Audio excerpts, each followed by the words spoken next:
Netcasts you love. From people you trust. This is Twit.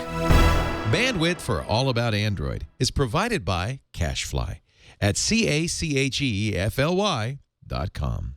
This episode of All About Android is brought to you by lynda.com. Learn what you want, when you want, with access to over 2,400 high-quality online courses, all for one low monthly price. To try it free for 7 days, visit lynda.com/allaboutandroid. That's LYNDA.com/allaboutandroid.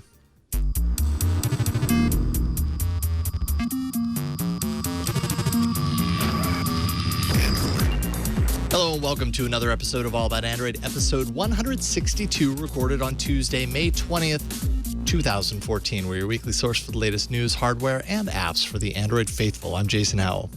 I'm Ron Richards.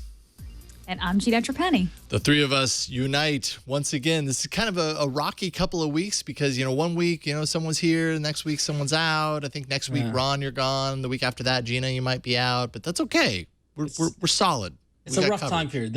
I've been on the road, I think more than I've been home this month, but I'm home all of June. So you've got me all of June, Jason. I will be there next to you for all the IO rumors. I'll be there. And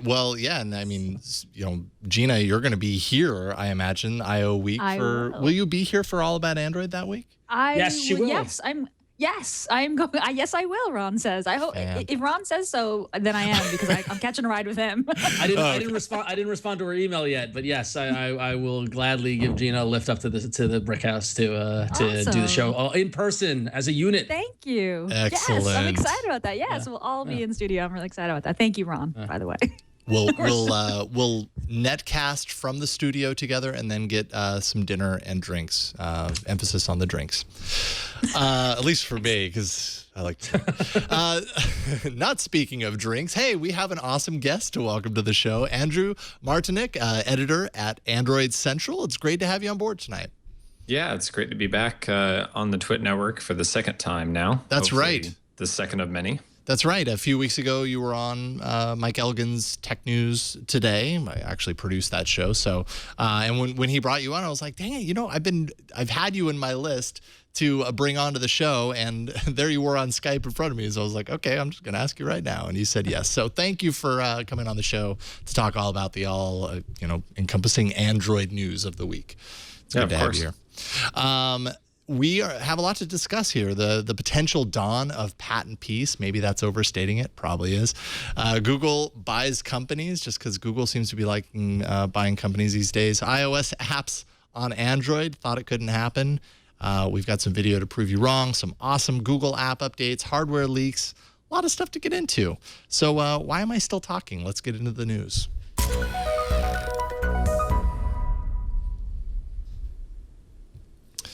All right. So, Gina, speaking of I.O. The schedule's live. And I believe it's it's google.com/events/IO/schedule. You can see all of the sessions, all of the sessions that they've announced so far listed there. You can even log in and, add ones to your calendar. Yeah. And, a couple of hints at what's to come. There's going to be a single 2-hour keynote on day one, not two keynotes and not a really long keynote, just single 2 hours. Got a big old what's new in Android session scheduled directly following the keynote. So there's going to be lots of Android announcements. What's new in Android, quote unquote, is Google's euphemism for we're going to announce a bunch of things and we're going to name the session as generically as possible because we can't give it away right now.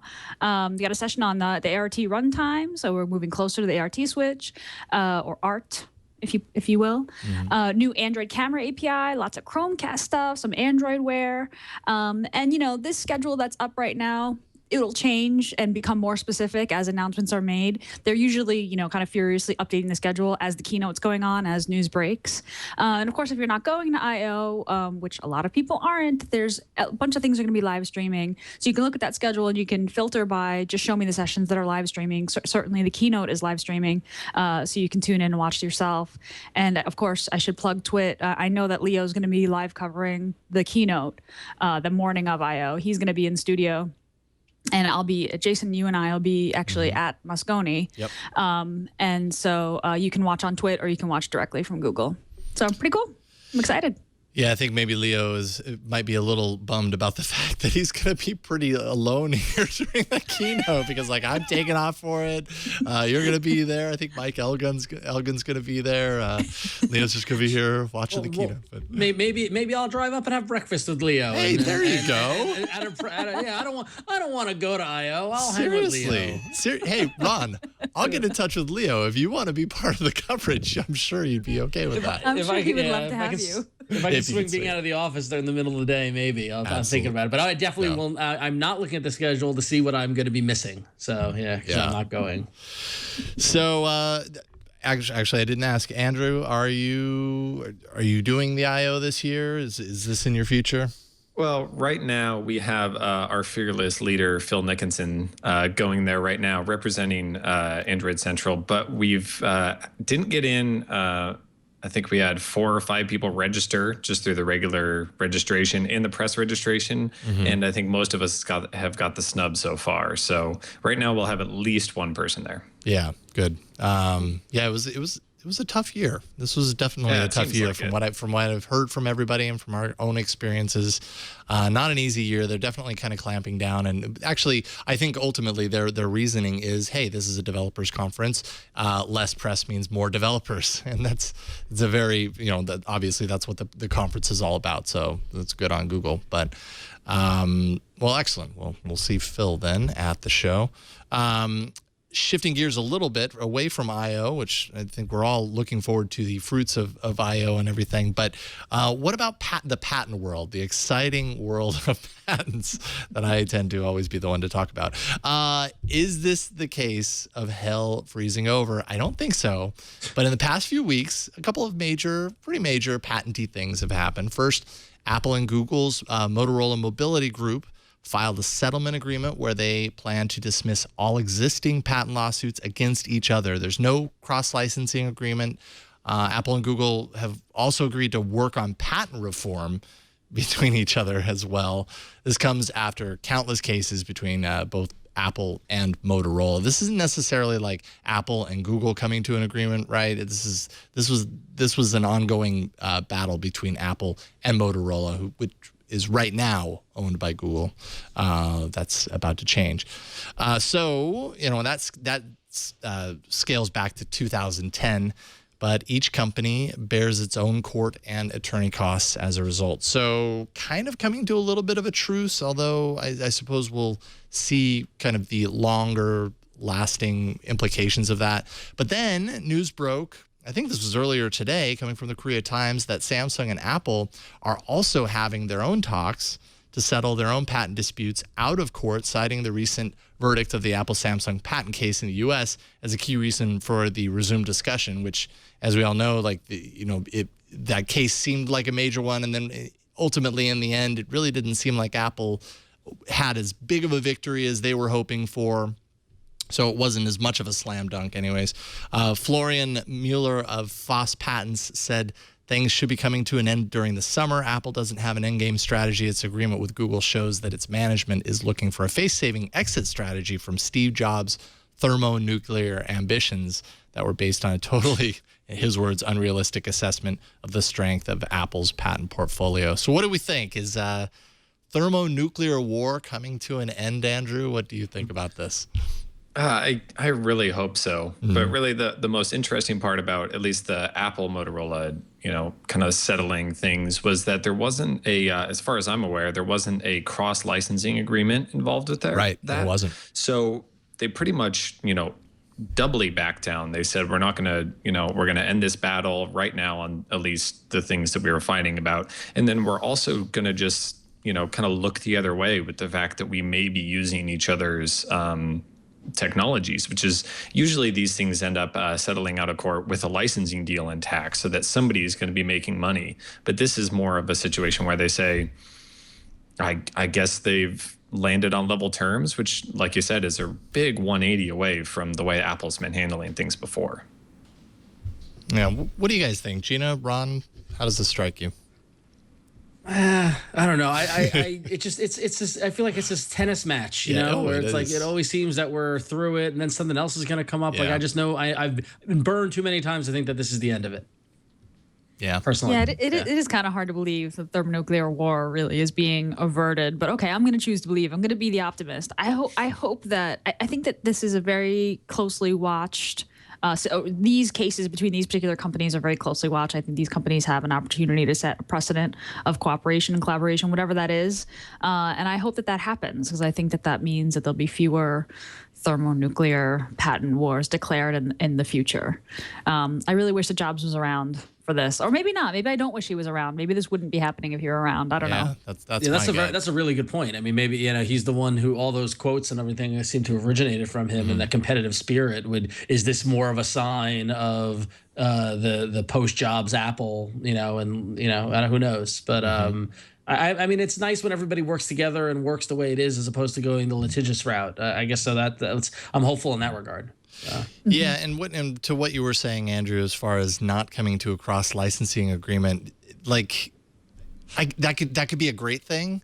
Could also not be a great thing. That could also be like, well, this thing that we're dealing with right now, let's just wipe the slate clean. But this leaves the door open so that we can do it again if we want to dance. It could be a false sense of security. Yes. You could be saying, okay, well, we're good for now, but maybe just watch our backs still as we go forward. And maybe we should, take that as it's implied that maybe we should try to do things a different way, because, they could still, they could decide to stop pulling punches at any given time. Sure. But I think that it's a step in the right direction, assuming that they do the right, quote unquote, right thing is maybe not the best. We know that they've turned away from that every once in a while, but I think that if this is the path that they're going down, this could be, a good change going forward. I guess, nothing's gonna, stop them from doing it completely, fighting things out. They have their lawyers on retainer, and they're just sitting there waiting to do things. So I think it's going to happen eventually. There's all of these patent fights just aren't going to go away, overnight, but this is a good sign. Yeah, agreed. I will say Friday night, after the dust settled at home, and I finally picked up my phone and looked on Google Plus and saw the first of these headlines coming through. I honestly didn't believe it. I thought it was a joke. That when I read the headline, I was like, okay, that's pretty funny. Then I was like, spend the next 5 minutes scanning, trying to find validity, and just being like, really? Really? Okay, I didn't see that coming. So there's some positivity to the whole patent race, as we've talked about so many times on the show. Let's hope it sticks. So, Ron. Right. So the Enterprise. So as not Star Trek, but actually the workplace. Should have been Star Trek. There you go. For those of us who remember in the history of mobile and how it's emerged into kind of our society, BlackBerry had such dominance in the early 2000s, and a large part of that was because of its connectivity and its how well it integrated into the enterprise, meaning that people with their work phones having their IT department be able to maintain and manage their phones and that sort of thing. And that's why BlackBerry was so strong in the early 2000s. One of the biggest things when I talk to folks about their phones and I say, hey, you should get an Android phone. Why don't you have an Android phone? They go, oh, work makes me have this phone. And it's always kind of work. Not a lot of people want to have two devices, a personal phone and a work phone and that sort of thing. And there hasn't really been a great way. I've talked to some IT guys. There hasn't been a really great way for IT managers to, take someone's personal Android phone and adapt it and, do what they need to in order to make it IT safe. But that may be changing as Google has acquired a company called Divide, whose main product is a way to make Android work well in the enterprise. Basically, what Divide does, it allows you to provision a different workspace that is dedicated to your company or to your company's IT folks that can be managed by them. So basically what you've got two workspaces, your personal workspace and this IT managed workspace. So your IT manager can go in and do a remote install or a remote wipe or whatever they might need to do to make sure your work stuff is secure and protected by the company, but then also maintain your device to be personal as it's needed. It's a pretty neat product, actually. If you take a look at it, it basically replaces the Android home screen. You can see here the video. You can see how it works. And it seems to be a step in the right direction for bridging Android into the enterprise. You would think that a company's sole purpose of this application is by making Android function by an IT manager in the business enterprise. So you'd think that Google is committing to this. Who knows what they're going to do moving forward with it? But if anything, it's a good sign for IT managers. What do you guys think of it? Well, Cool. Yeah, Pretty cool. Go for it, Gina. I was gonna say, I mean, like regular people with like real jobs, like my partner, like who had like a company issued phone, had this problem of like the booty call and the duty call phones, like carrying like the two phones I've never around. heard that before. I haven't either. That way. Exactly. But like it was a pain. Like she always had two devices on her, and it was annoying. She had apps on one and on the other. So I think this would be really cool. I think this solves a real problem for a lot of people who have like regular office jobs, unlike myself. I and remember the rest of us, I guess. I remember back in the early 2000s when I worked for a large hotel chain, and they handed me a BlackBerry and I had to carry it with me. And then at the same time, I had my Windows phone, I had my Windows PC phone or whatever that was, the early HTC slide phones. And I used to carry two phones and I hated it. So this is great. Man. Are people still carrying two phones? Well, actually, I have been because I'm reviewing another phone. Definitely are. Yeah, I suppose you are right now, right, Andrew? Oh, I mean, that's a completely different Exactly. situation. I carry more than two phones at any given time. But I mean, not all of us, not everybody in the enterprise is in the situation where their business runs on Google Apps and they can have just an Android phone with a different account that's signed in and two-factor authentication and just it's done. I still see a lot of people around the city. They carry the BlackBerry and the iPhone or the BlackBerry and the Galaxy S5. They have to have it because that's the only way that they've been. Their IT department just can't handle bring your own device, and this is one way that it can be done. But some people have pointed out the divide in its current state maybe isn't the best way to go, simply because it's just a separate container and it kind of has some limitations. It lets you wipe out just that container, which is a good thing if you want to protect the personal data on the person's phone, but maybe not the best thing considering that having everything balled up in just one little area isn't always the best user experience. But the fact that this is getting integrated into Google and hopefully into future versions of Android means that maybe that container is part of the new Google Apps policy or something like that going forward. Right, and it's not necessarily their kind of version of, because the way that they made this app Divide is that it looks and feels like Android. From like an Android launcher, but it's still their launcher, right? So maybe if Google integrates that into Android, you end up getting the security benefits of that, but you're still kind of actively inside the launcher that you're used to. And now it's important to note that we're speculating a lot of it too. Is that like the only announcement we got was Divide posted on their site that they're joining Google, that they're founded with the mission to give people the best mobile experience at work. And so as part of the Android team, we're excited to continue developing solutions that our users love. For existing customers, Divide will always work as it has, and thank you for everyone. So there's no guarantee that Divide will get folded into Android or that Divide will stick around too. This could be a talent grab. This could be they like the developers and they're doing it, or maybe Google doesn't want an app like this out there, so they're just going to shut it down eventually. Like who knows which direction we'll go in. I think going with Gina's optimistic approach with the Apple Samsung case, we can be optimistic in that they're going to take this and continue to make the merging of Android into the workplace better. It may not be with actual something as Divide, but the elements may get folded in down the road. Yeah, so talent. Who knows? Yeah, because Google's not going to put out an app that has another launcher in it. So that's not going to happen. So you can assume that much. And enterprise security isn't something that you want them to just kind of do a half job on. If they're going to do it and they're going to release a new version of Android that has all of these secure features built in, you're going to want them to go all the way and not just rebrand the app as being a Google app and then just say that it's there and available in the Play Store. IT departments need more than that. Yeah, really good point. Yeah. Now, Gina, iOS apps on Android, is this the holy grail that everybody is hoping for? I was going to say, speaking combining two devices. Yeah, right. iOS apps running on Android. So new video shows a proof of concept called Cider, which is running on a Nexus 7 2012 and slowly running iOS apps Yelp and iBooks. So this is a research project by, I believe, a group of students, and to get iOS apps running on Android devices. Cider is able, and that's Cider with a C, C-I-D-E-R, is able to copy libraries and frameworks needed to tell the apps that they're running in an Apple kernel. So this isn't quite virtualization. The next web put it this way: Cider is actually running domestic and foreign binaries on the device. I'm not really sure what that means, but it's basically a way to get iOS apps running on an Android device. So this is really early, and this is R&D. I mean, Cider doesn't support things like GPS, cameras, cell phone radios, Bluetooth, etc. as of yet. But the 6 Columbia University PhD students developing Cider plan to continue their research and development to tackle these issues and more. So there you go. There's a Nexus 7 running iOS apps.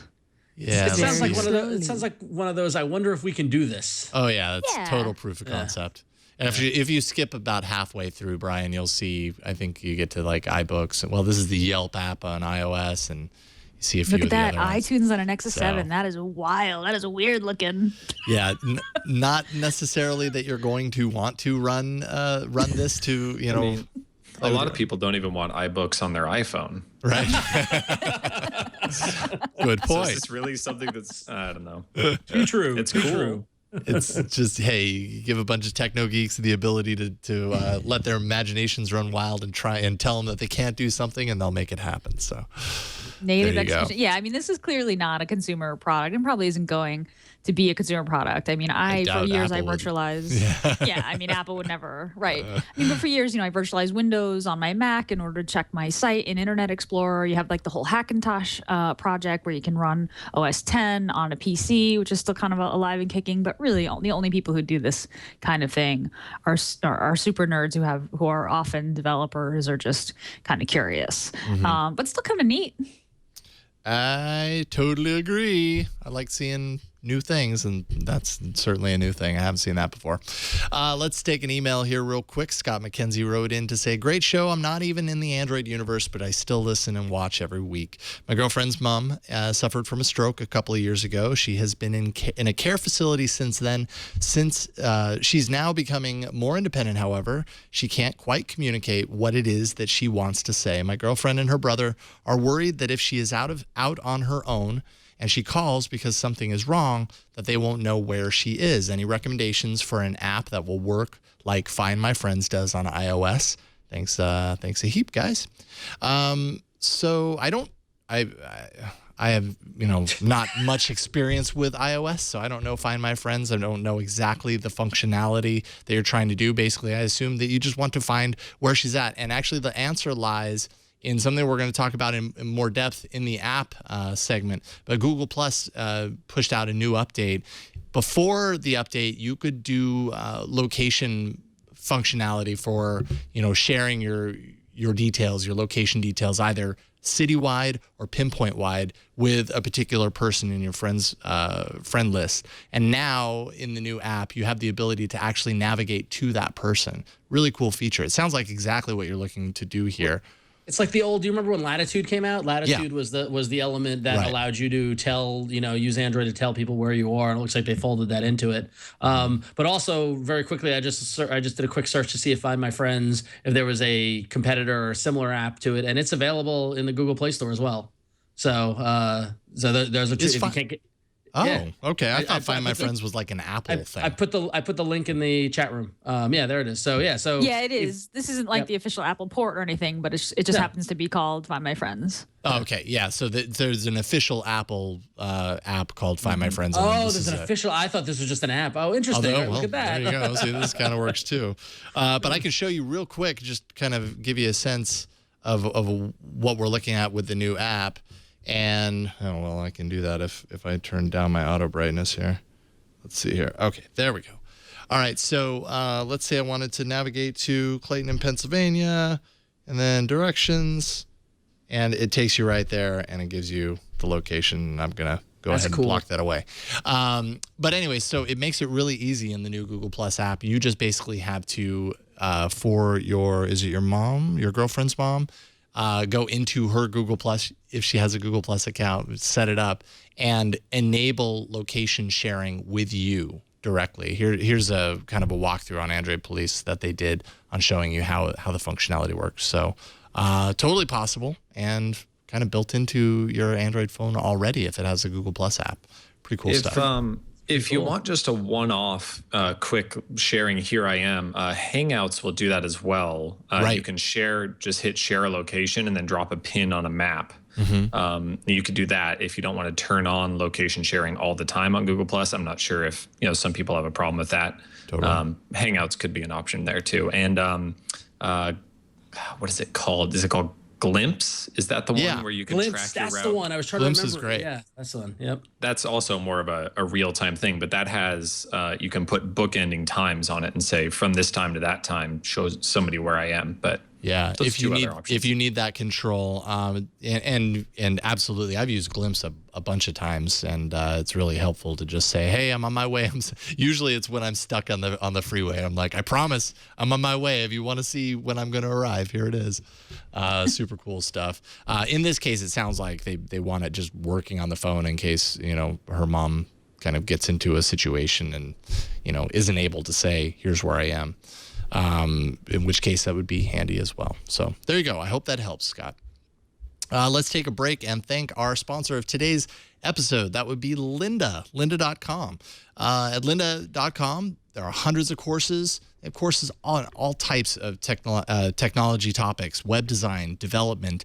You can learn everything from web fundamentals, mobile development for all different types of OSs, to creating a responsive web design and user experience. The design for the app is crucial, and there's just tons of walkthroughs and guides on how to make your app look great. If you're interested in creating an app for multiple platforms, lynda.com created a playlist for building a cross-platform mobile app that is available now. If you go to lynda.com/allaboutandroid, you can find all about it. Learn the latest tips, real work techniques, best practices from their courses in Photoshop. Personally, I've watched a ton of music production videos here, but tonight I thought this was going to be last week, but apparently it's this week. I'm switching to Adobe Premiere to post-produce All About Android. And, I've been using Final Cut Pro for years and Premiere a little bit. I guarantee you I'm going to have questions in this process. And I've already watched some of the videos on Lynda, and they've just been super helpful at getting me caught up on, the switch from Final Cut to Premiere. Tons of videos that are going to help me and that already have helped me in that transition. Over 2,400 courses with more added weekly. At lynda.com, courses are produced at the highest quality. These are not homemade videos on YouTube. They're well lit. They're well framed. They're shot by professionals that know exactly what they're doing. And they sound great too. I mean, these people have been mic'd up, so you're not listening to a mic across the room with all sorts of echo and everything. It's top quality videos here. Software companies provide updated training the same day new versions of those softwares hit the market. So you'll always have the very latest skills. Lynda.com, the instructors are accomplished professionals at the top of their fields. They're passionate about teaching. That's what makes it so engaging and so effective. Courses are for all experience levels: beginner, intermediate, advanced. You can watch from your computer, your tablet, mobile device. And that means that, if you only have 15 minutes to watch something where you're at, just do that and then pick up where you left off from another machine. Or if you have 15 hours, each course is basically structured so you can learn from start to finish. They also provide transcripts that you can search. Super easy transcript tool. You can actually click on a particular part of the transcript, and it'll take you right to that point in the video. So it's uninterrupted learning on your terms. Pretty awesome stuff. Lynda.com also offers certificates for completion when you finish a course, which you can publish to your LinkedIn profile. And that's great, of course, if you're a professional in the field. You want to show off what you've learned. There you go. It's only $25 a month for access to the entire Lynda.com course library. Or for $37.50 a month, you can subscribe to the premium plan, which includes exercise files that let you follow along with the instructors. You're using the same project assets that they do and that they're showing you in these videos. So you can spend as much time with it as you want. And you can try lynda.com right now, actually, with a free 7-day trial. Just visit lynda.com/allaboutandroid to access the entire library. That's over 2,000 courses for free for 7 days. That's lynda.com facebook.com/allaboutandroid. And we thank Linda for their continued support of All About Android and the Twit Network. Thank you, guys. All right. This segment is kind of less hardware, and it's more like leaky hardware, thanks to EvLeaks. So let's go to it. Leaky hardware. Ew. Like we need a different bumper for leaky hardware. I'm sorry I even said that. The second it came out, I was like, oh, that's no good. Yeah. Well, so we've been talking a lot about the LG G3. It's been rumored and it's been theorized, and we've seen specs and seen things come through. But now, an announcement is coming next Tuesday. Are you guys sitting down? Are you ready for this announcement video from LG? Because it's pretty intense. I think I'm ready. All right, I'm ready. Brian, let's roll the announcement video. Video me. Or we can show the photos. So we've got some images of the LG G3. It comes in titanium, gold, and white. So kind of picking up the gold theme from our friends over at Apple, with a third color in addition to the white and black, or titanium in this way. And then here is the video that is going to rock your world. I don't know if we necessarily need to see the whole thing, but all I know is it was very dramatic. Which they're serious about it. That's the thing. It's extremely inspirational. This is very dramatic. They locked a sound designer in a closet and gave him the incentive with drinks and food to create something epic, I think. If you're gonna do it, do it. That's what I say. Good for them. Sure. You know, like, oh, did you see that little thing at the end there? That little, what is that going to be? That's, so this. I can tell you. I know. Yeah. It's the quick window, whatever that is. This Tuesday in London, we'll find out more about it. Although we kind of already know about it, but that little flash there was the quick window mode, which seems to be their differentiator, their kind of product thing that's going to make the LG G3 something that we're going to be talking about. EvLeaks has some leaks of the screenshots of the quick window, and if you want to check those out, Jason, what have you heard about these? Not much what you're looking at, but I think ultimately what's probably going to be, my guess anyways, is some sort of cover or whatever that it shines through. And I can't remember, honestly, I don't know off the top of my head. Andrew, maybe you know this. Did the LG G2 have something similar to this kind of?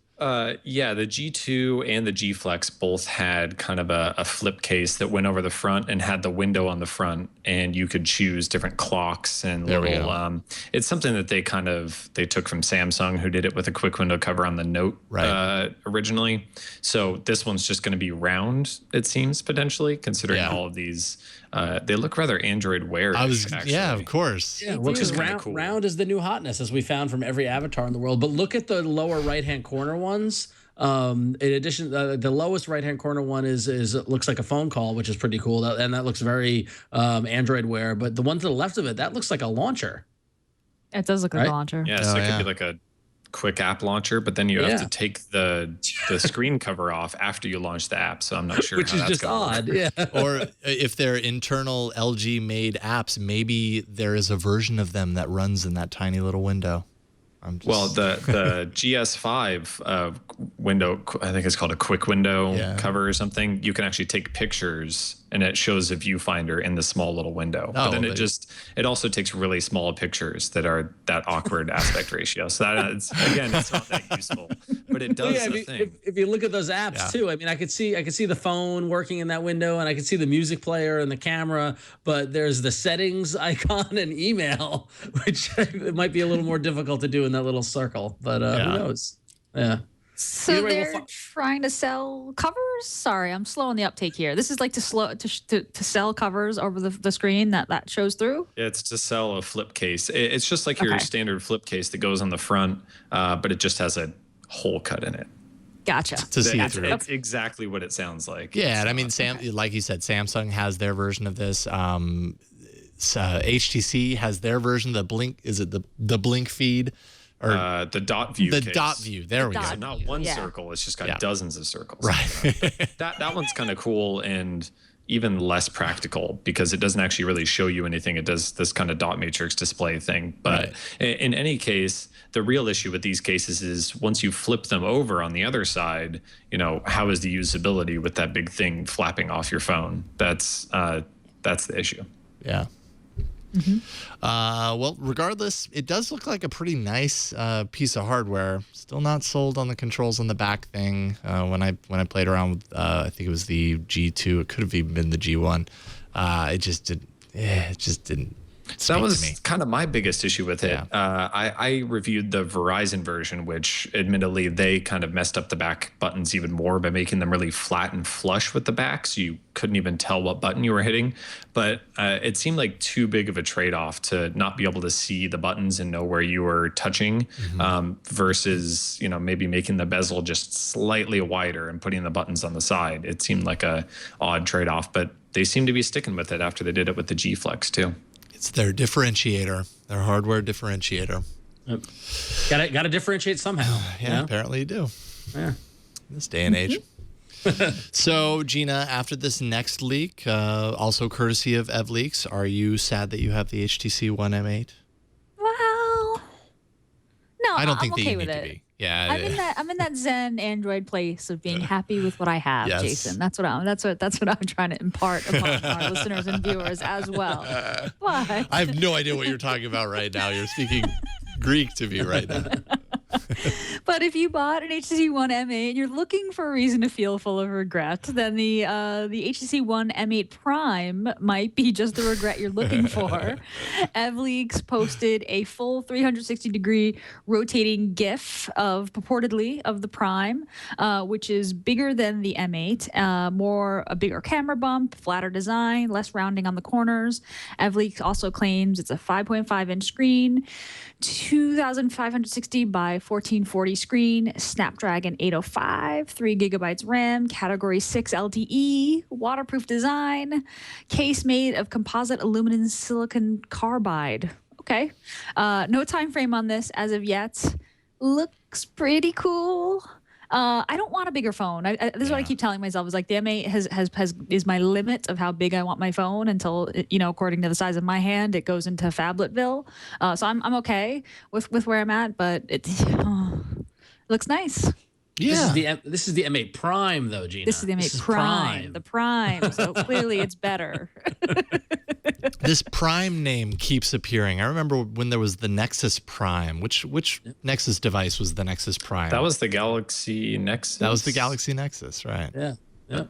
Prime. Oh, I like that phone. That was a good phone. Yeah, I remember that one. And I liked the name Nexus Prime, but that didn't I know. I remember that. Yeah. I do not remember that at all. Was that like the code name or? That was. Okay. It might have been the Verizon version. Okay. Was codenamed to be the Nexus Prime, but. Okay. Yeah. Yes, Prime is just Amazon. Different Prime, Brian. Different Prime. I thought we were talking about the original Prime. The OG Prime, right there. Prime just means things show up on my front doorstep quickly. Yeah, that's true nowadays. Yeah, fair enough. I'm just not sure what to think about this whole thing.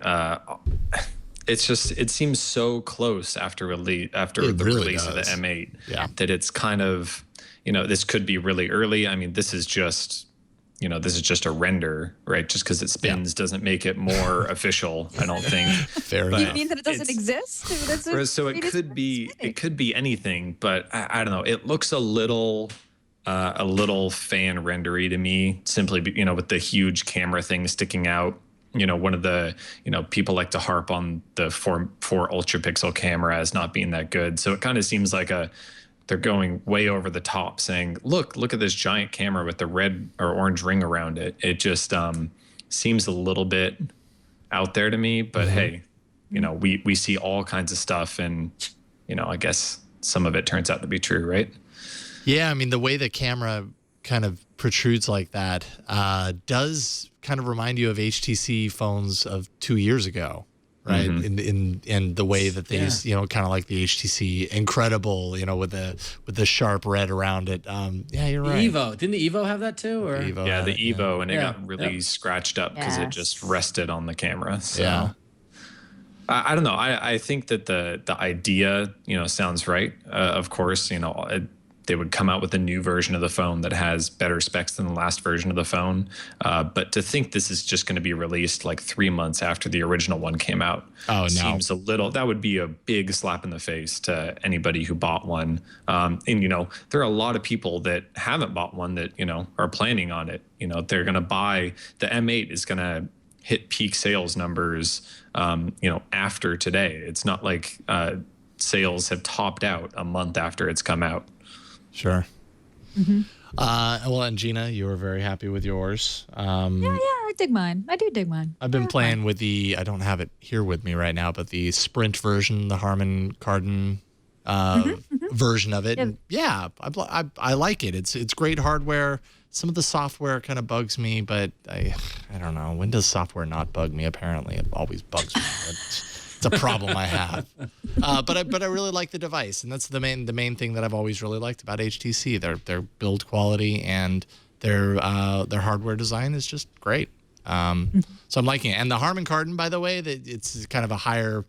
It's touting higher definition audio capabilities, and I listened to a couple of high definition audio clips with it, and it sounded pretty good, But at the same time, you got to be a real audiophile to be cool with spending extra money for something that really highly depends on your environment and all that kind of stuff, where you're listening to it. I mean, I listened to Leo had loaded on a Michael Jackson song, "Want to Be Starting Something," and sorry, I listened to it like 3 times earlier. It's stuck in my head, and I listened to it on play, and then I listened to the high res version, and I could tell the difference, but it's a really subtle difference. You got to really care. Room. Yeah, totally. You got to really care to tell the difference. So, but anyways, it's a nice phone. Like it. Now, speaking of nice phones, Andrew, before we move on, found out right before the show started that you've been hanging out with the OnePlus One for the last couple of weeks. What do you think? Speaking of big 5.5-inch phones, it's not actually the size of my head, but you can make it look like actually. The size. It's kind of ridiculous. Maybe the size of a little bit smaller than your face. Yeah, so I've been using it for a few weeks. This is still have to have the disclaimer that this isn't a production model. They're not quite ready and shipping out the full production versions yet, but it's as close as we're going to get until people can actually buy them. Which right now they're still kind of not quite available. But and same goes for the software. But that being said, it's a really interesting phone. I mean, some people have kind of rolled out their reviews now. I'm kind of taking a little more time with it simply because the software is not quite done yet. So I don't really want to, point out bugs and things like that I know are going to be fixed. But that being said, really interesting device considering $299 unlocked, and it has all of the top specs that you expect out of, any phone. It's kind of, been, anybody who's followed the OnePlus One kind of story knows, what their whole philosophy is of pumping everything out there for the low price, but it's kind of living up to it. Interesting. I was looking earlier at some comparisons between the camera on the iPhone 5S and the OnePlus One. I got to say, the OnePlus One looked better in most regards. How have the pictures been for you? Yeah, that's one thing that has actually been really surprising. You have a lot of people use, manufacturers use this Sony 13 megapixel sensor and camera array. But what you have to do with it on the backside of processing and software is really what differentiates it. And this camera does a really, really good job. I wouldn't say Galaxy S5 level in the daytime. There's something about what the Galaxy S5 can do in the daytime with HDR that's just absolutely bonkers. iPhone 5S level and above. But kind of an all-around camera, during the day, low light, taking pictures of sunsets or in a dark room or anything. It does a really good job. The one thing it's missing is optical image stabilization. So those really late night pictures where you want that slow shutter speed, kind of where the HTC One, the M7, and the M8 kind of stepped ahead of people. It doesn't do as well in those situations, but yeah, it's way up there. I think that this, again, I can't really evaluate it without the software being, perfect, but it's up there. And again, for only $299, just kind of extra surprising. Yeah, no kidding. And you didn't even have to smash your phone to get it. Right, exactly. I didn't have to smash it, and luckily, not everybody has to smash their phone now, right? They can donate their phone, which is to a worthy cause, which is extra good. But yeah, do you guys have any specific questions about it? I feel like I've been living the OnePlus One. Everybody asking me questions because so few people have them, but I feel a little jaded at this point with it.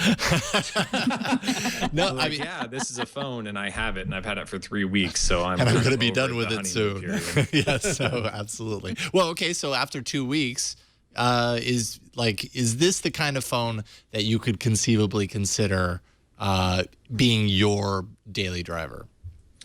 So the one thing that's keeping me from just jumping and saying yes is that it's large at 5.5-inch screen. I use a Nexus 5, before that Nexus 4, a couple Sony phones at the same time. 5-inch screens to 5.5 inches, a big jump.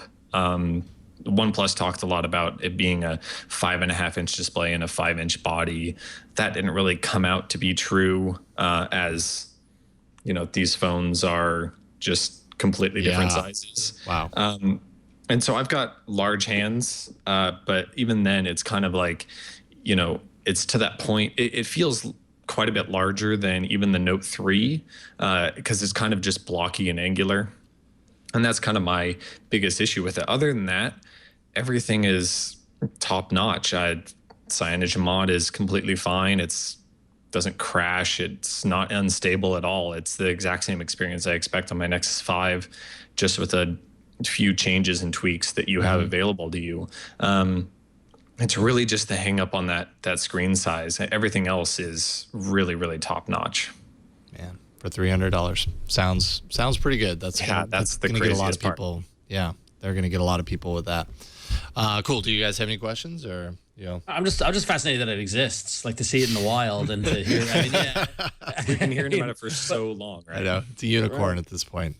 It's a unicorn that's real.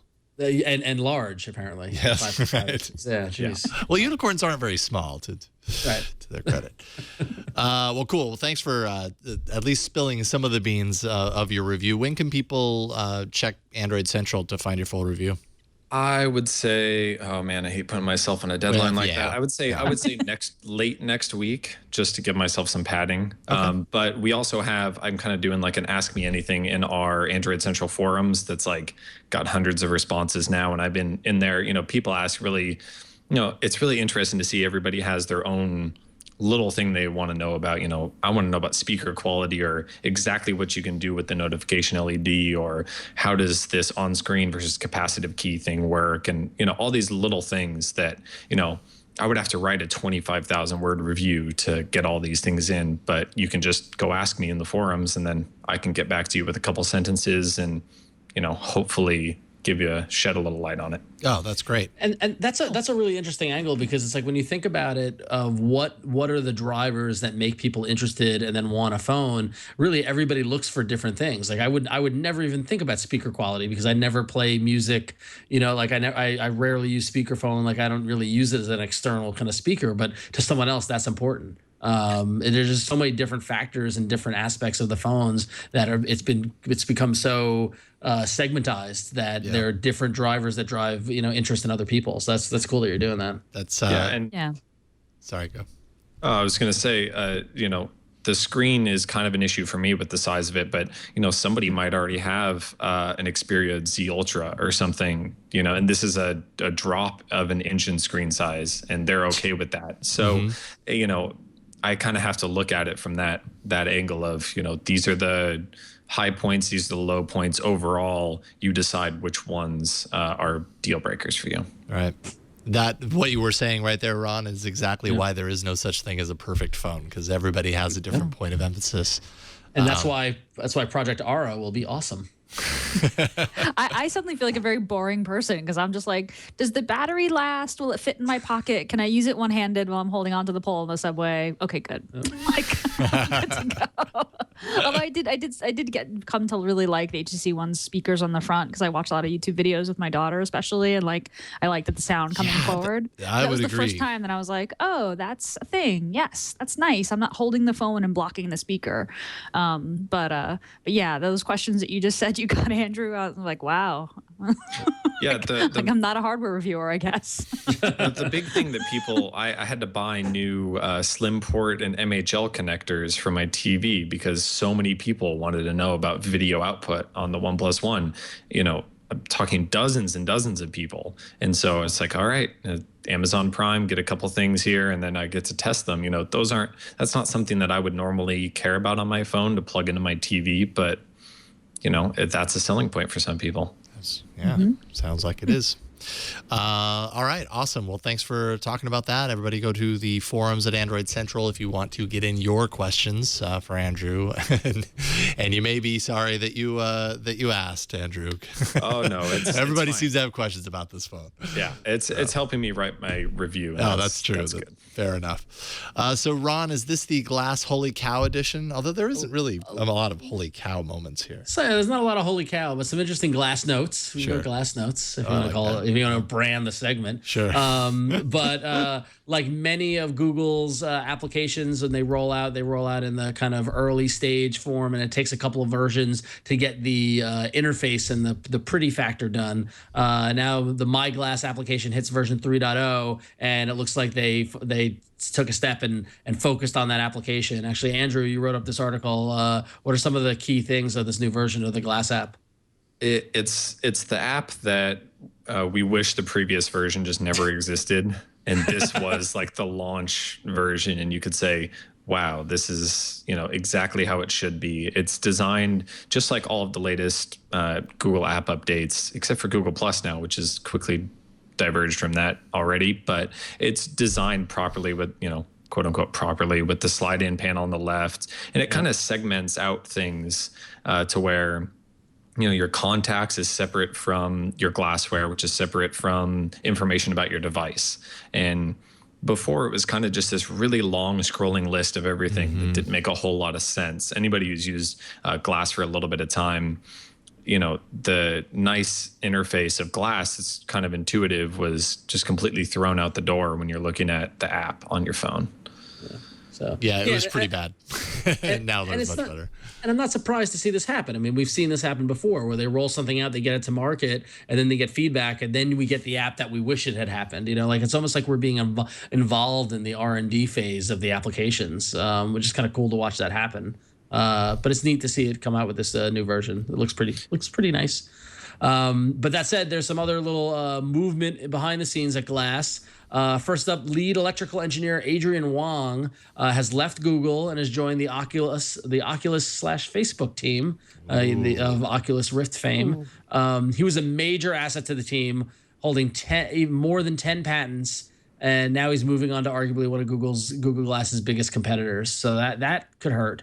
But then additionally, Ivy Ross will now head the Glass division on the whole division itself. Ross held a high-level marketing position at Mattel, The Gap, Disney, and Coach. And so this could be a move to take her leadership and make the Glass product appeal to a mainstream audience. So that's an interesting move in terms of having somebody with such a strong marketing background heading up the division. So they lose someone, they gain someone. What do we think this does to the Glass product? I guess the Glass team they don't sign non-competes. I mean, it's interesting. It is really interesting. Yes, you're right. I mean, I don't know. That's sort of a norm. That's a kind of thing that happens, right? That folks could sign non-competes and say, "I'm not going to go work for another." I don't know. Is that?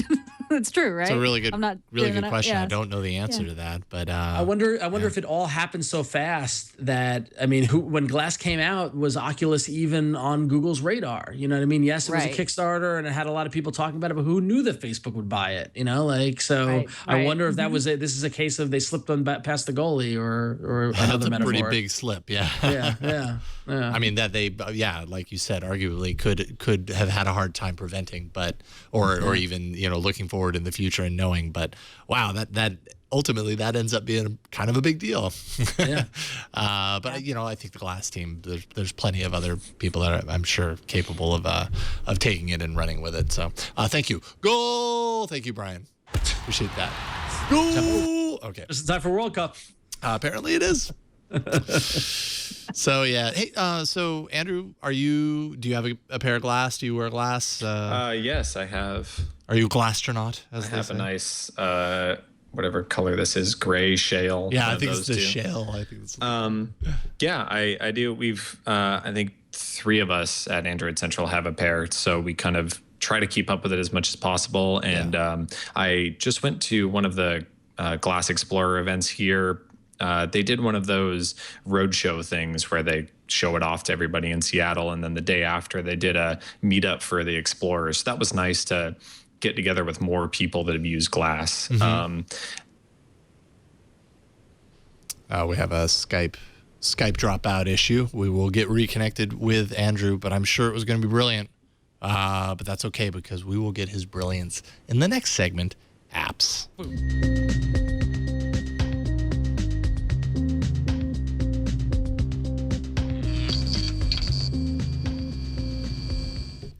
All right, so we mentioned earlier, Gina, one feature of Google Plus, but pretty cool update, gotta say. Yeah, big update. Big update rolling out today. So into the Google Plus app for Android.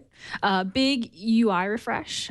Auto Awesome Stories, which is a very, very cool feature, which I'll dig into more in a second. And then also on-demand animated GIFs and photo booth style shots, which you can create yourself versus waiting for Auto Awesome to do it for you. Love it. So let's talk about this Auto Awesome Stories. So these are like automatically created travel logs. Leo made one of his. I guess this was his cruise last fall.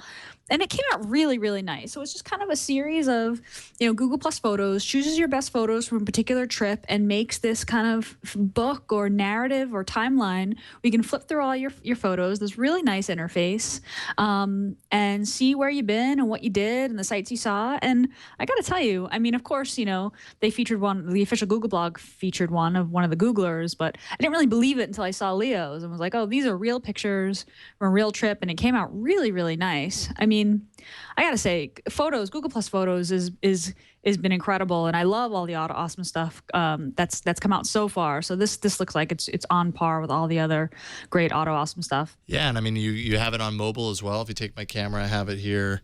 If you go into your Photos app after you've updated, you get access to it as well, and it's just really easy to kind of navigate through. You can add, as you see here, a narrative, so you can, add captions and everything. And what's really cool about this is, I mean, it goes back as far as your history takes it. Great. So, I mean, I have these scaling back from like the last 2 to 3 years, and you didn't have to do anything. It just kind of appears there. Pretty cool stuff. That is so great. Tags That's where so great. you were, at the beach. So cool stuff. Yeah, my family went out to Coney Island this past Sunday, and like we got home, we were tired and had dinner or whatever, and I picked up my phone. It was like this amazing, well-produced, Auto Awesome video of our day. I felt like we'd had a camera crew following us around. I mean, it's so nice that Google Plus just kind of does it for you, because otherwise I wouldn't do anything with the footage. Right. So yeah, Stories looks really, really amazing. And the on-demand animated GIFs and photo booth shots is really nice too, because, Google Plus, the Auto Awesome will do it for you often, but you can't control when or with what. So this makes it easier for you to go, hey, make this for me here. Yeah, I think you go here thanks and you for hit plus. Yeah, and plus, you and can then the do, motion is like, the animated GIF and mix is the photo booth style. I'll just do Yeah, this, there you 'cause go. Finding emotion would be weird. It would take me a while, but you can just create a mix and then it'll just pop it right up for you. Boom. There you go. Yeah, really nice. Awesome. Really, So really nice. Thanks this for the is like demo. manual awesome, not quite auto Yes, awesome. right. Not quite, not right. Manual awesome, exactly. There you go. Cool updates. Yeah, great update. And we have you back, Andrew. Sorry about that. Yeah, I got cut off right in the middle of a very poignant Google Glass point, I'm sure. But, sorry about that. I filled in the blanks, and I did not make you look bad. Okay. Well, I'll get ready to watch the replay and see how that went down. But I see you jumped right ahead. Yeah, we just plowed on. Did you get a chance to play with the Google Plus updates at all? Yeah, I have. I've just kind of been looking into it, more deeply because this isn't your standard quick update to Google Plus. It's opened up and they, is big enough to give you a what's new screen and let you know what's going on. And I think the stories feature is going to be huge, for, whether you go on a cross country trip or just a quick, step down to the park or something. It kind of encourages you. I think the biggest thing is it encourages you to take some pictures and video knowing that this will just happen for you and you won't, it's not putting a burden on yourself. This is Brian, our technical director's trip. Where is this? To Tahoe? Tahoe, went skiing a couple months ago. So then you can click in and we can go really big thanks. on this. Thanks for picking that one up. Yep. I'm in control here. This is auto awful right there. Cool stuff. And also, worth noting, we've seen a lot of leaks in the last little while about kind of like a new design approach for some of the apps. And this seems to be kind of the first redesign that seems to hint at that new kind of approach with this full, like really bright and powerful color bar up at the top. And you've got the circular update button down at the bottom. Just little hints of this that I think we're going to probably see a lot more of after or during I/O and probably soon after. So I think this is the start. This is the beginning of something big. But cool stuff. One thing I don't know about the Google Plus app update is you used to have the slide out so that you could access other things, and now you don't. I think it kind of forces you into using the individual apps, which I'm not sure how I feel about that. But you can go up here and, I see. There where they are. Really small. Interesting. Huh. Okay. Well, there you go. Wait, so Photos is separate? No, Photos is still in the sidebar, right? No, that's what I mean. Oh, there that's is no Google Plus. sidebar, right? It's on, yeah, Right. yeah. There is no Right. sidebar. There's this pull down here. This is how you can kind of pare down what you're looking at if you want to, limit it to your communities, your circles, whatever, what's hot. And then down here, this is what I was missing. I was looking for this in a Gotcha. sidebar, and it's actually down at the bottom, which is kind of weird. Well, it was It's a kind of little weird. awkward before that you swiped from the left and then, if you touched the photos, it was actually sending you to a different app kind of. Yeah. So that was kind of weird before. But it And still kind of so- sends you to the Oh, it does the same thing, but I think that now when you're just back on the main screen and you hit the pencil, it will give you the option just to look at your photos and share from there Oh, I see. instead of jumping between apps. I mean, That's okay. I like that. so and it takes the place of that bottom bar, which took up a lot of real estate before. And, Yes. They just all took you to the same screen, just with things, different things preloaded, which this seems to make a little more sense. And the swiping left, the old the Plus app that had the swipe from the left and from the right just drives me crazy because I feel like quite often I'll drag my finger across the screen and by accident trigger both of those menus and then covering the content, at least on the phone side. So I'm kind of glad to see that go away. Yep. I think that's an improvement. Agreed. We are all in agreement. Motion carried. I All right. New Gmail on Android as well with some updates. Basically, you can save your attachments to Google Drive instead of downloading it to your device. So that's kind of neat. Kind of save some of that drive space and just link directly to Google Drive, which keeps you in the cloud just a little bit more.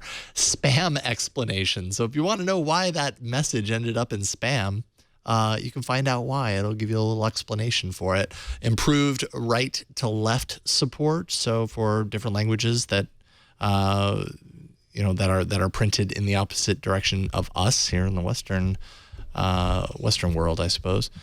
There you go. And then faster access to the side navigation menu from wherever you are, if you're in the compose menu or the compose screen or other parts of the app. So I'm not going to show it though, because it's my email. So there you go. yeah, that's fair. But cool stuff. So check that out.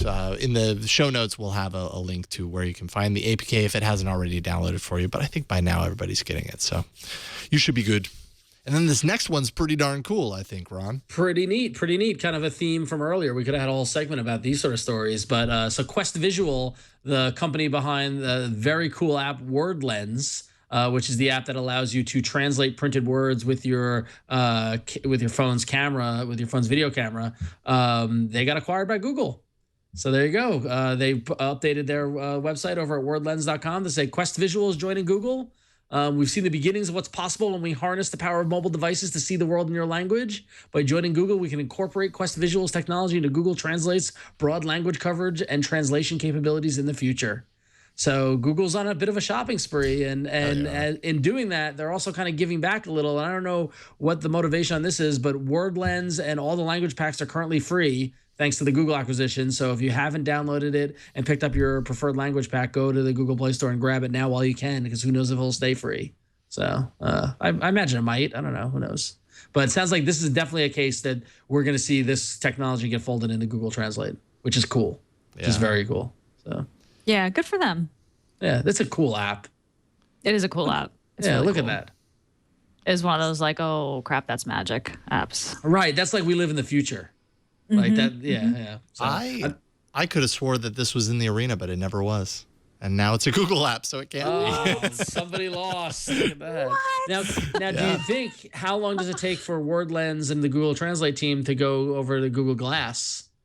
That's the interesting thing, to walk around Google Glass in another country and have signs be translated through your point of view. That's glassware begging to happen. Yep, exactly. I thought that there I was was a going to piece say of glassware for that. might already exist. Does it they exist? might already Oh, have WordLens for, let's see here, glass. See, now I'm looking. Yeah, I just typed in WordLens Google Glass and it came right up.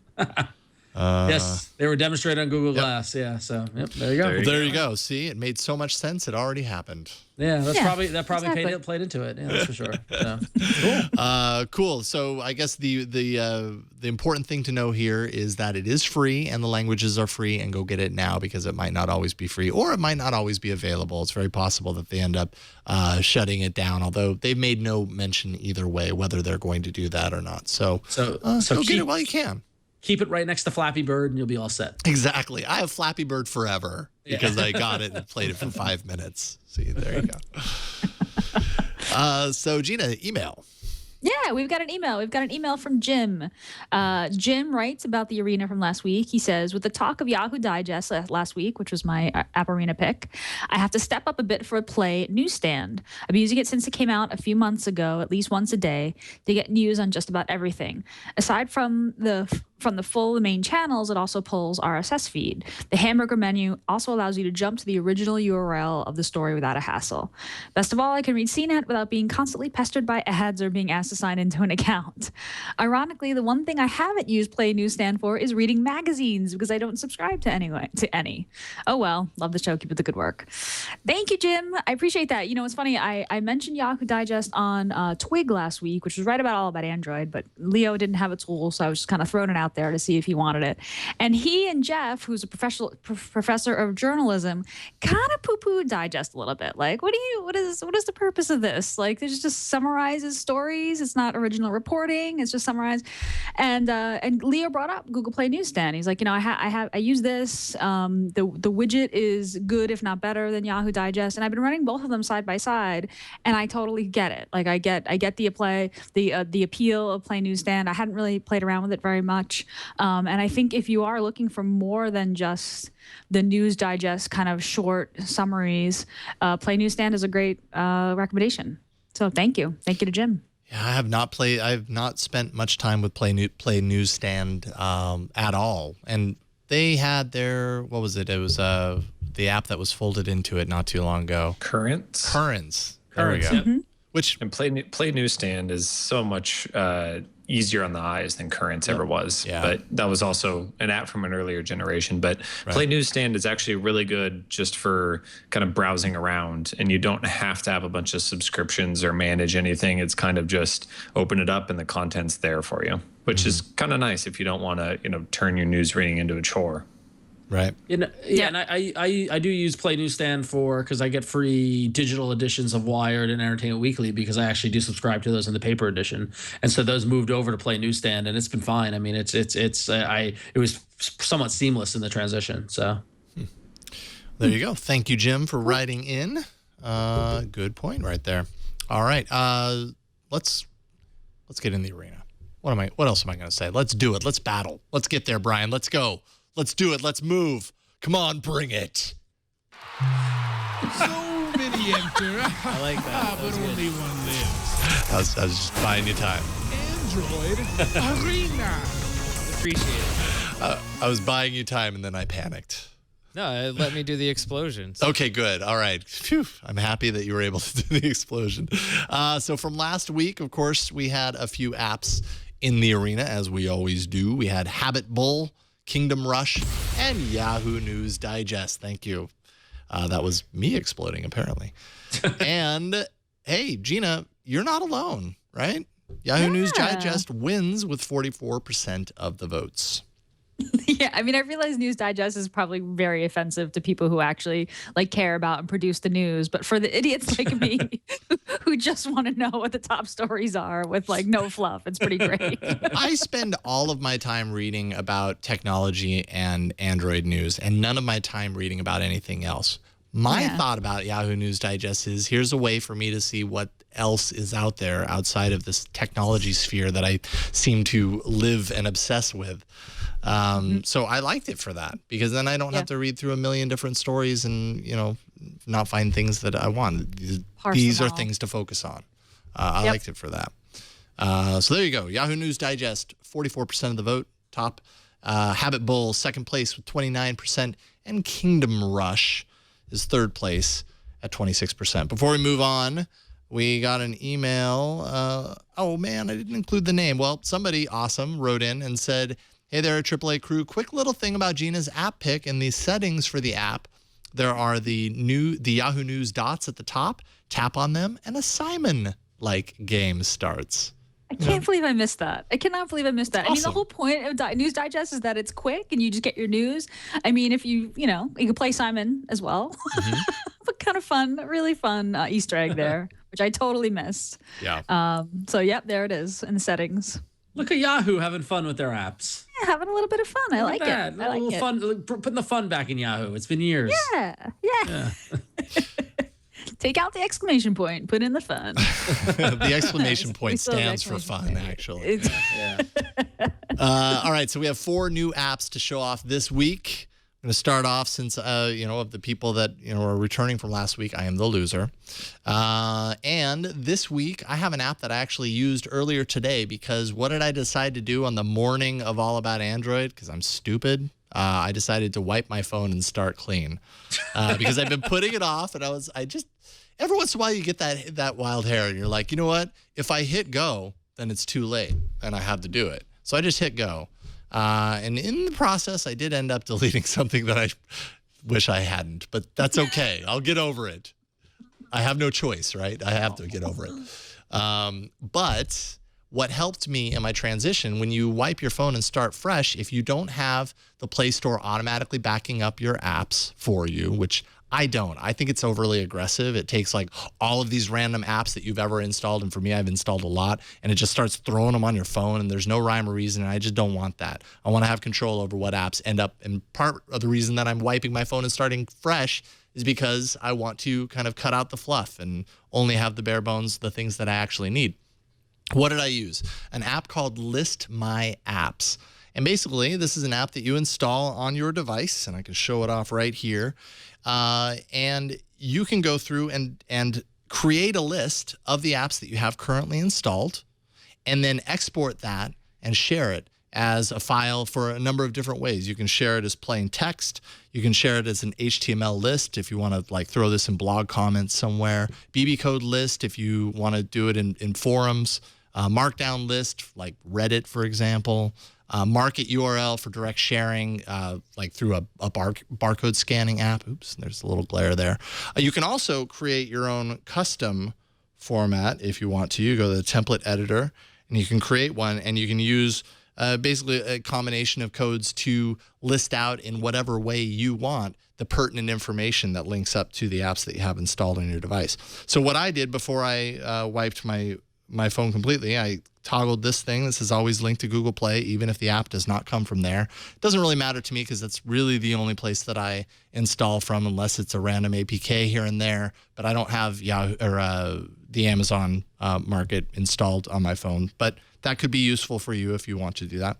And then I pretty much I wanted the whole thing, so I just went select all and selected all of them, as the name would let you believe.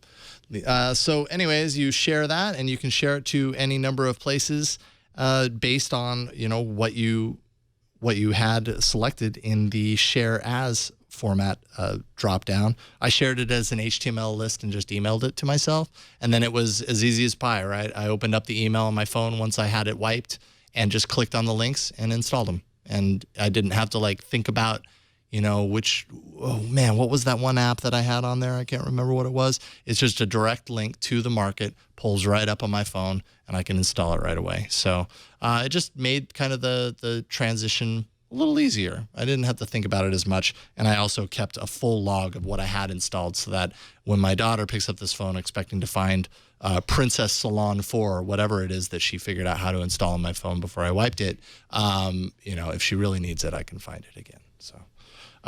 Yes, my 4-year-old daughter just learned how to install apps on my phone. Good day. So there you go. List my apps. You can find it. It's free, and I don't know, it might help you. It certainly helped me today. There you go. They also have a little social sharing feature, and it's quid pro quo. So you have to select some of your apps and share it to them, and then they'll let you know what other people have shared to the pool. But when I did it, it was super generic. It was like, how about Evernote or Pocket, or at least generic to me, because those are apps that I would automatically put on anyways. But yeah, see, there you go. 4 apps.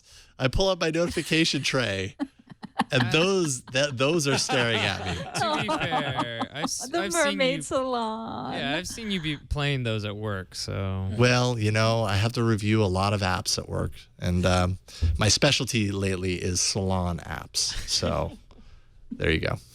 Sparkling Cyanide, did I say squid pro quo? If I did, that's awesome. No, you did. Okay. Well, there we go. All right.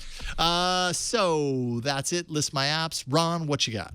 Yeah, so I'm doing an app that I was somewhat skeptical about until after it was announced, but then I finally downloaded it and checked it out, and I was like, oh, wow, this is actually pretty cool. From the folks who brought us Foursquare, which kind of built on the original concept of the old mobile website, Dodgeball, Swarm is the latest app from them, and has a lot of people confused about what's the difference between Swarm and Foursquare. For those who aren't in the know or unaware of it, Foursquare is the location-based kind of check-in app. When you go to a restaurant or you go to a club or you go to a store or whatever, you can check in, you can see where your friends are checking in and that sort of thing. And it really played upon the idea of location-based discovery, either through places or your friends. Swarm now is focusing in on the idea of location-based discovery, but within your circle of friends, your group of friends, and tying that in with location. So what happens is that it's a brand new build, it's a brand new app from the Foursquare folks, and it allows you to basically check into places faster. It uses geolocation to identify where you are and where you might be nearby and identify that. But then the two interesting things is that it changed the way that you're seeing where your friends are, so you can see here's who's within a mile of you, here's who's a little further away, and here's who's really far away. Now, if you are social, if you have a lot of friends who use the app, someone like me and in San Francisco, I might go out one night and I pull this up and I see, oh, wow, there's a whole bunch of friends that are, less than a mile away. They all seem to be together. I might, this is how I used to use Foursquare. I would text somebody and be like, hey, what's going on? And then they're like, oh, there's a party, come on down. Now, what's interesting about Swarm is that it adds in the ability for you to communicate with those friends, and you can say, hey, what's going on tonight? I'm bored. I want to go see some music. Does anybody want to come to this bar with me? And it allows you to create the swarm of your friends based around location. Foursquare has been around for a while. It's kind of devolved into this kind of location check-in deals, advertising kind of thing. Swarm really brings back the fun of using an application out in the field, out in the real world, to find your friends and to connect with them and to kind of have fun nights that you might not expect because you were able to kind of follow the trail of your friends or hook up with people that you didn't think that you were going to see that night. So that said, the design is very progressive in terms of from Foursquare's general design approach. It's a whole different color palette, and the interface is really neat. You could tell this is an app that they built from the ground up, as opposed to something like Foursquare that's been built upon and built upon and built upon over all these years. So who knows if it'll take off? But as of right now, I'm using it. Some of my friends are using it. I've already seen people making plans for Memorial Day weekend with it. Which is pretty cool. When you say you want to make plans, you can load something in, just say, hey, what do you want to do Memorial Day weekend? And your friends can just indicate, I'm interested. They can just kind of raise their hand saying, yeah, I want to join, and then a conversation can go from there. So I know we're all kind of social networked out a little bit, but again, if you have a lot of friends that use Foursquare that have kind of died down from using it, or friends that potentially are using it, Swarm is a new way to interact with them. So check it out. No badges though. That's the one thing. That's one thing everybody loved about Foursquare, and everybody seems to be complaining in the comments on the Google Play Store about no badges. But that's and no okay. more badges or mayorships, right? Yeah, exactly. Yeah, they kind of took the competitiveness out of it. But Which there are is these fun. like stickers. There are stickers that you can choose when you check in.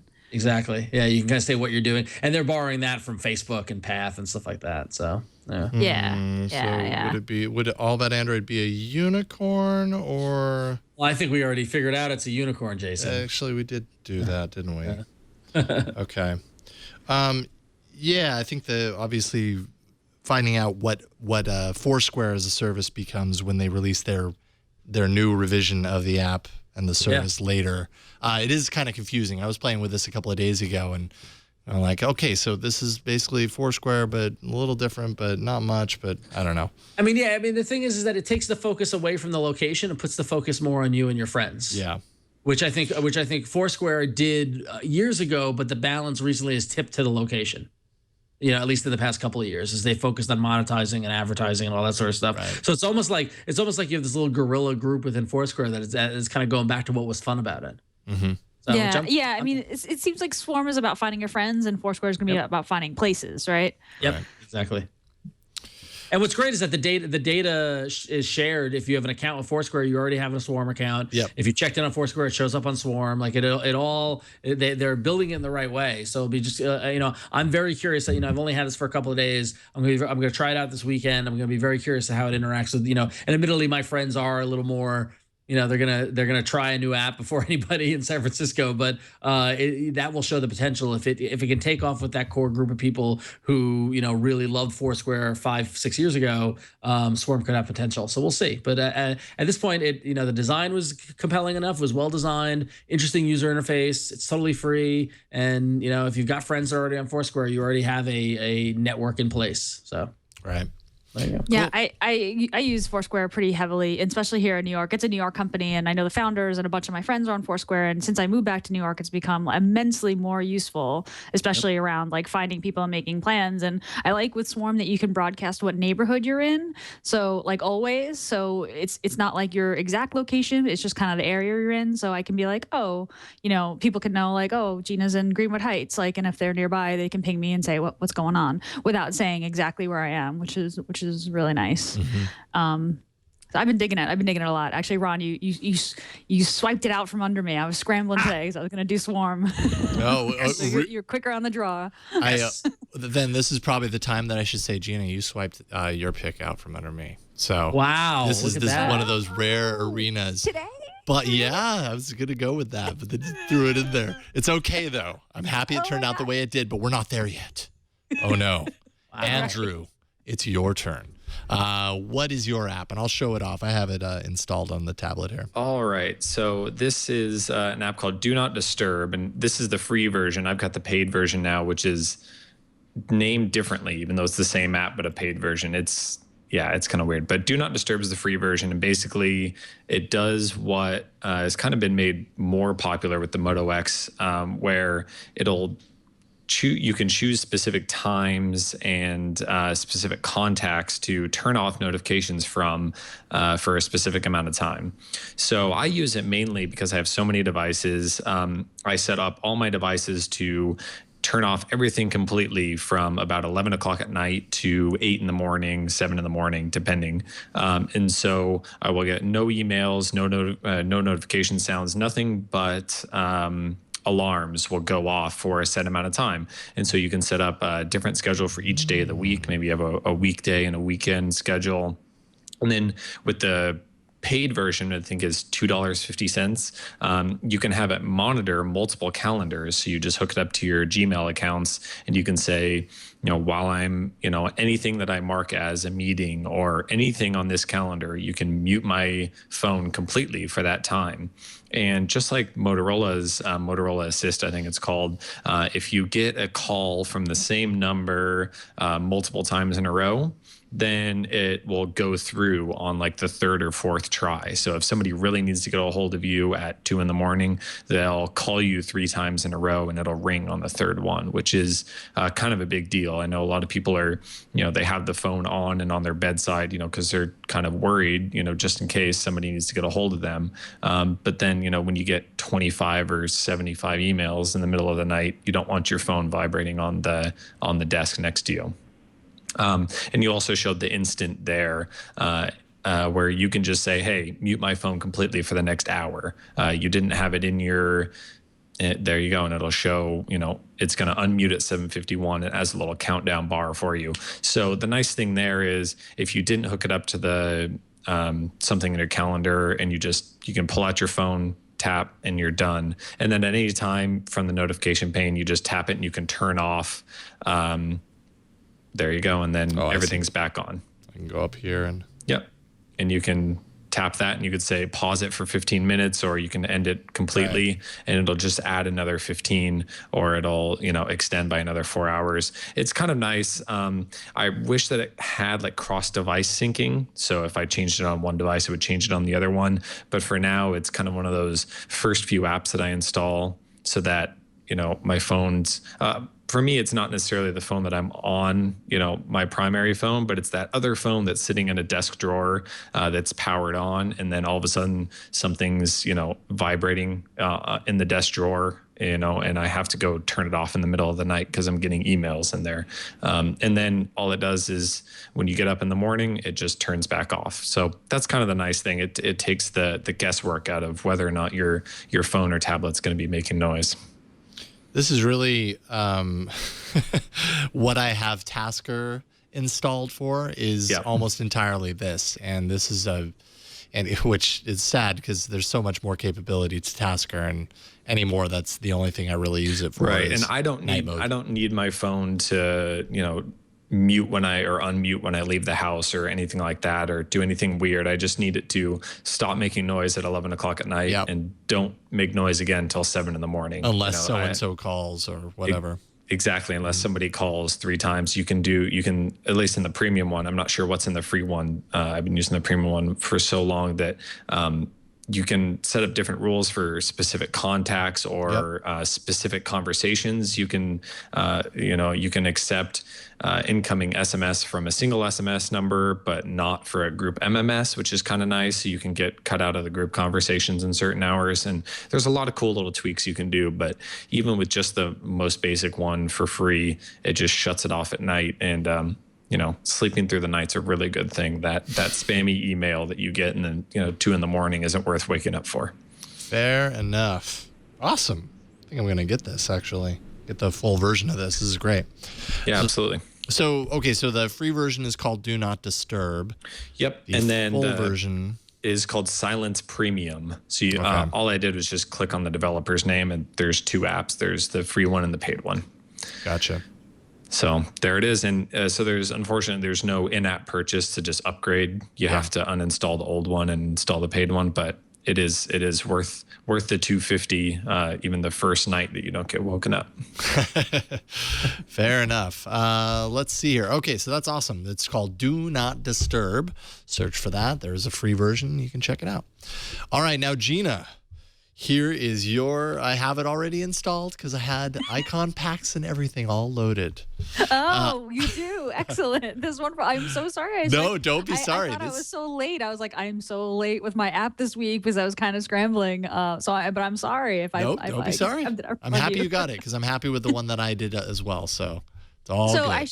I should start by saying I haven't really done a whole lot of, I haven't dived into personalization apps a whole lot around wallpapers and icons because often they require root and, who has the time and all that stuff. But I kind of went down that road today and I found this app, which I really like. It's called Beautiful Icon Styler Trial. It's called Trial because you can try out beautiful icons and then you can purchase some. So you can see it up there on Jason's screen. What I really like about this app is it lets you choose beautiful icon sets, some free, many paid if you want through in-app purchase, and just make your device look really, really nice. And these icon sets work with a bunch of different launchers. So you can see Jason's got the Google Now launcher enabled, and you can select a different launcher, and then you can choose. So the trial you get to choose you get up to 3 different styles with free icons. So you go through, you pick the icons that you want, you go to download them or purchase them through the Play Store, you go back to Beautiful Icon Styler, and then you say apply these, and it just magically turns all your icons into the beautiful version. Yeah, look at that 8-bit version. Yeah, really nice. So the only downside is that these only convert the icons on your home screen, not actually the ones in the app drawer. Oh yeah, we're applying another one. Let's see. It's like so exciting. Like, oh, what's it gonna look like? See, they're all very nice. Oh, you got kind of fancy. square. Check out that Chrome fancy. Check out that Chrome icon, all square. See, that's the Ron icon set. Everything's square. There's nothing round. Yes, no circles. I don't know. There's a round circle inside the square. Does that count? I don't know. So you can choose. There are a few different free icon sets which you can try. You can purchase whole icon sets. You can even purchase icons one by one. So if there's a particular Pocket Cast icon style or Hangouts icon style, you can buy that one, and you can even earn credits and not have to purchase by referring friends. Oh, see, I'm all about the rounds. I really like that set. That's actually the set I have enabled on mine right now. So just a really simple way and free, unless you want to dive into the paid icon sets, which I'm all about paying designers for good work. So go ahead and do that if you want. But it's kind of a simple way to just make your device look really pretty. And like I said, it works with a few different launchers. You can switch the launcher on the top left corner there. And preview, there's the regular default launcher and the Google Now launcher.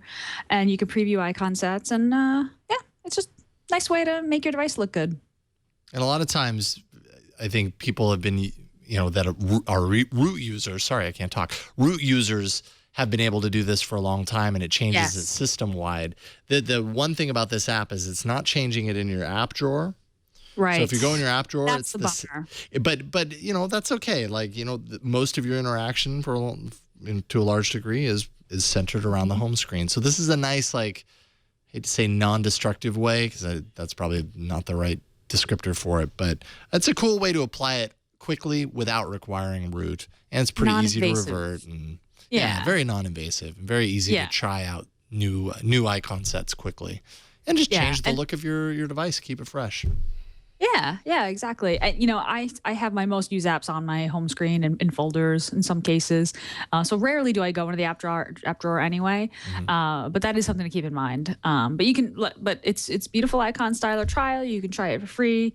Check it out. But be warned, you're going to want to buy an icon set pretty instantaneously. As soon as I started playing with it, I was like, oh, I want these. What about these?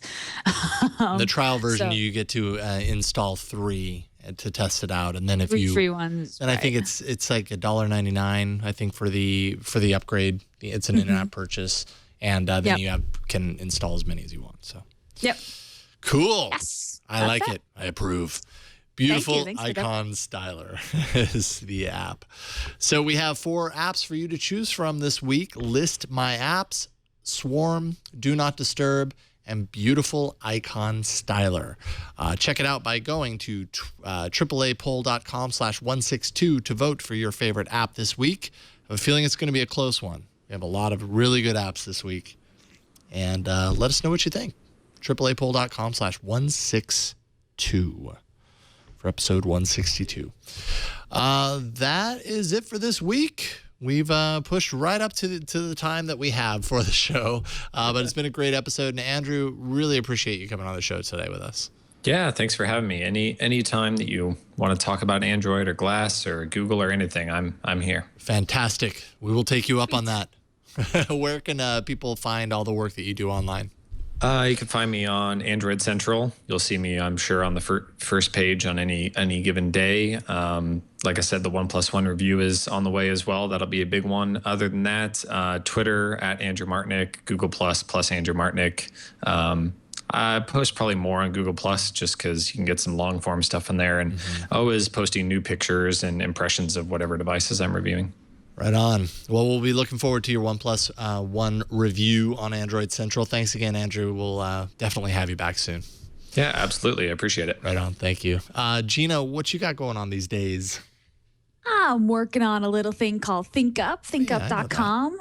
That's my company. It's social analytics for humans, for regular people. And we've got a free trial in the works right now. You can sign up. It's a pay for service, but we're working on a free trial. So if you've been thinking about it, but you're not so sure, in a few weeks, you can be able to try it out without having to fork over money right away. Oh, look, there's Ron's. Ron, you joined Twitter before the hashtag was invented. Whoa, you were ancient, Ron. Awesome. Yeah, you are. You're ancient. You go all the way to the top. I think that's all the way to the top. Anyway, yeah, there it is. Boom. I love ThinkUp. ThinkUp is so much fun. Yeah, it is. Thank you. And when I'm not working on ThinkUp and not doing AAA, I am co-hosting This Week in Google here on the Twit Network, and that airs on Wednesdays at 1 p.m. Pacific, 4 p.m. Eastern. You should come on by and watch Leo and Jeff and I talk about all things Google tomorrow. Once I heard on This Week in Google that ThinkUp actually tracks and surfaces how many times you swear on Twitter, I really want to swear on Twitter. I don't very much, but I want to just to see. Drop the F-bomb, Jason. Yeah. Do it. You know you want that insight. You know That's like a badge right there.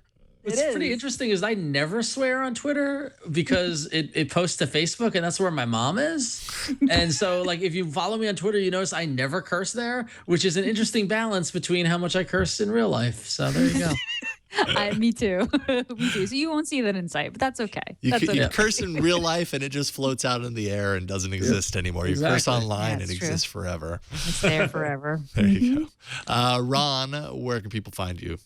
People can find all my musings at ThinkUp, but you can also find me at about.me/RonXO. That's where you can find links to follow me on Twitter and on Facebook and on Google Plus and all that fun stuff there. And by day, I am slaving over the comic books over at Image Comics, imagecomics.com, where you can download DRM-free copies of your favorite comic books, including The Walking Dead and Saga, which Walking Dead was out last week. Saga's out this week. It's a good time to be an Image fan, so definitely check it out.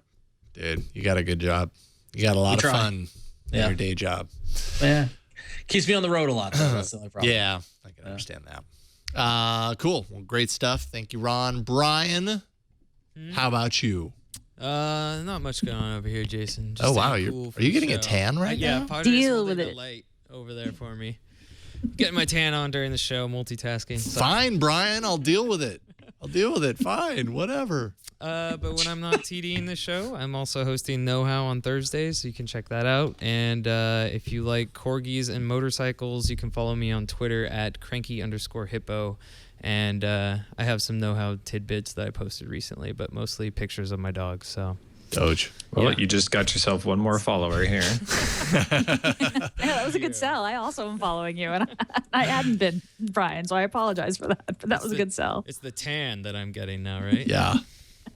Yeah, it's something like that. Yeah, thanks, Jason. You can find me at about.me/Jason Howell. Follow my musical exploits at yellowgoldmusic.com. And just, I'm on Google Plus and stuff. There's my profile, apparently. There's Andrew. See, I post things on Google Plus. That's what you do on that service. You post things. So I do. But there you go. That's it for this week. Leave us a voicemail if you want to have your voice be heard on the show. We'd love to play it as long as you say something awesome. 347-SHOW-AAA. You can always leave us an email at AAA@twit.tv or send it to us. I don't know if leave it works, but whatever. Twitter, we are at Android Show. We're also on Google Plus. You can search for our community there. Just search for All About Android. You'll find us. We have a Reddit, a subreddit, twitaaa.reddit.com, which helps inform the show as far as topics that you're saying that you want on the show. We do look at that. Show notes and past episodes at twit.tv/AAA, iTunes, YouTube. You can find our video all over. You can catch us live every Tuesday at 5 p.m. Pacific, live.twit.tv. That's it for this week. We'll see you next week on another episode of All About Android.